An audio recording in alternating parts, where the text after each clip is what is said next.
براءة من الله ورسوله إلى الذين عاهدتم من المشركين فسيحوا في الأرض 4 أشهر واعلموا أنكم غير معجز الله وأن الله مخزي الكافرين وأذان من الله ورسوله إلى الناس يوم الحج الأكبر أن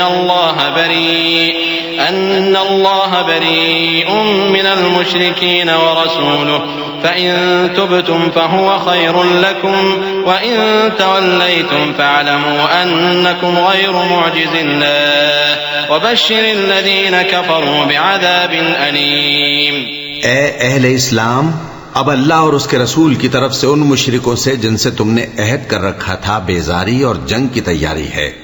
سو مشرکو، تم زمین میں 4 مہینے چل پھر لو اور جان رکھو کہ تم اللہ کو عاجز نہ کر سکو گے، اور یہ بھی کہ اللہ کافروں کو رسوا کرنے والا ہے. اور حج اکبر کے دن اللہ اور اس کے رسول کی طرف سے لوگوں کو آگاہ کیا جاتا ہے کہ اللہ مشرکوں سے بیزار ہے اور اس کا رسول بھی.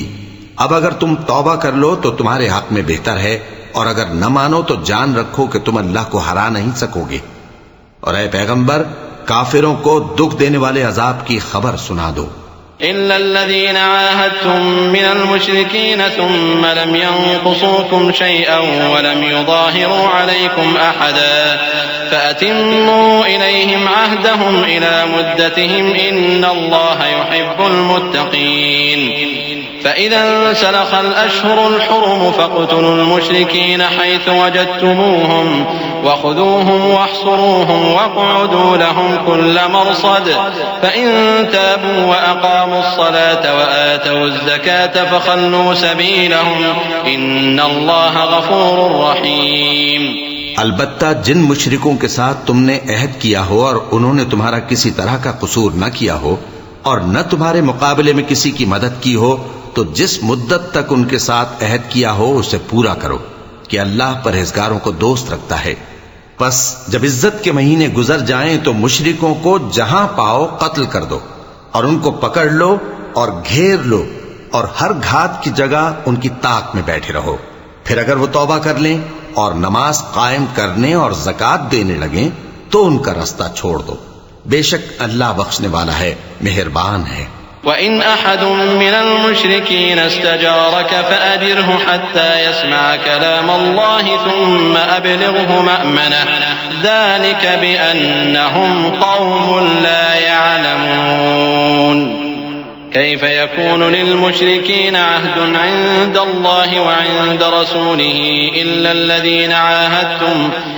الذين عاهدتم عند المسجد الحرام فما استقاموا لكم فاستقيموا لهم إن الله يحب المتقين. اور اگر کوئی مشرک تم سے پناہ کا خواستگار ہو تو اس کو پناہ دے دو یہاں تک کہ وہ کلام اللہ کو سننے لگے، پھر اس کو امن کی جگہ واپس پہنچا دو، اس لیے کہ یہ بے خبر لوگ ہیں. بھلا مشرکوں کے لیے جنہوں نے عہد توڑ ڈالا، اللہ اور اس کے رسول کے نزدیک عہد کیسے قائم رہ سکتا ہے؟ ہاں، جن لوگوں کے ساتھ تم نے مسجد حرام یعنی خانہ کعبہ کے نزدیک عہد کیا ہے، اگر وہ اپنے عہد پر قائم رہیں تو تم بھی اپنے قول و قرار پر قائم رہو. بے شک اللہ پرہیزگاروں کو دوست رکھتا ہے. كيف وإن يظهروا عليكم لا يرقبوا فيكم إلا ولا ذمة يرضونكم بأفواههم وتأبى قلوبهم وأكثرهم فاسقون. اشتروا بآيات الله ثمنا قليلا فصدوا عن سبيله إنهم ساء ما كانوا يعملون. لا يرقبون في مؤمن إلا ولا ذمة وأولئك هم المعتدون. فإن تابوا وأقاموا الصلاة وآتوا الزكاة فإخوانكم في الدين ونفصل الآيات لقوم يعلمون.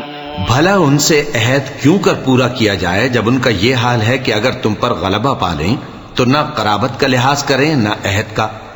یہ منہ سے تو تمہیں خوش کر دیتی ہیں لیکن ان کے دل ان باتوں کو قبول نہیں کرتے اور ان میں اکثر نافرمان ہیں. یہ اللہ کی آیتوں کے عوض تھوڑا سا فائدہ حاصل کرتے اور لوگوں کو اللہ کے رستے سے روکتے ہیں. کچھ شک نہیں کہ جو کام یہ کرتے ہیں برے ہیں یہ لوگ کسی مومن کے حق میں نہ تو رشتہ داری کا پاس کرتے ہیں نہ عہد کا، اور یہ حد سے تجاوز کرنے والے ہیں۔ اب اگر یہ توبہ کر لیں اور نماز پڑھنے اور زکوٰۃ دینے لگیں تو دین میں تمہارے بھائی ہیں، اور سمجھنے والے لوگوں کے لیے ہم اپنی آیتیں کھول کھول کر بیان کرتے ہیں۔ وَإِن نَكَثُوا أَيْمَانَهُم مِّن بَعْدِ عَهْدِهِمْ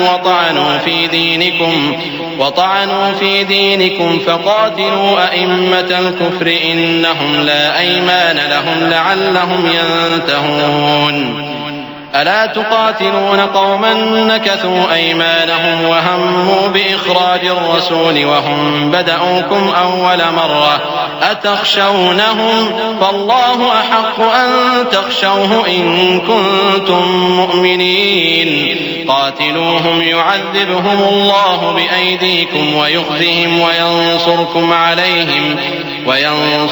عليهم ويشف صدور قوم مؤمنين۔ اور اگر عہد کرنے کے بعد اپنی قسموں کو توڑ ڈالیں اور تمہارے دین میں تانا زنی کرنے لگے تو ان کفر کے پیشواؤں سے جنگ کرو، ان کی قسموں کا کچھ اعتبار نہیں ہے، عجب نہیں کہ اپنی حرکات سے باز آ جائیں۔ بھلا تم ایسے لوگوں سے کیوں نہ لڑو جنہوں نے اپنی قسموں کو توڑ ڈالا اور پیغمبر کو وطن سے نکالنے کا ارادہ کر لیا، اور انہوں نے تم سے عہد شکنی کی ابتدا کی۔ کیا تم ایسے لوگوں سے ڈرتے ہو؟ سو ڈرنے کے لائق تو اللہ ہے اگر تم ایمان والے ہو۔ ان سے خوب لڑو، اللہ ان کو تمہارے ہاتھوں سے عذاب میں ڈالے گا اور انہیں رسوا کرے گا، اور تم کو ان پر غلبہ دے گا، اور مومن لوگوں کے سینوں کو شفا بخشے گا۔